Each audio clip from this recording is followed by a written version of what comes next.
This video is for ChillPill. Today we're going to be talking about the claim functionality.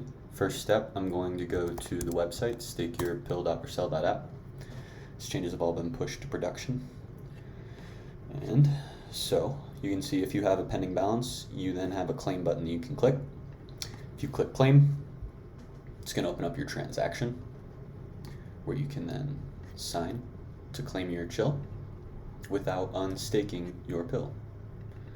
So the transaction's pending, and then once it finishes, we have more chill in our wallet without having to unstake our pills.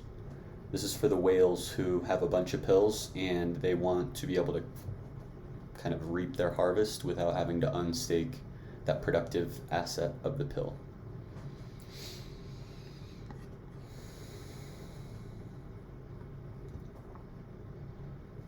And cool.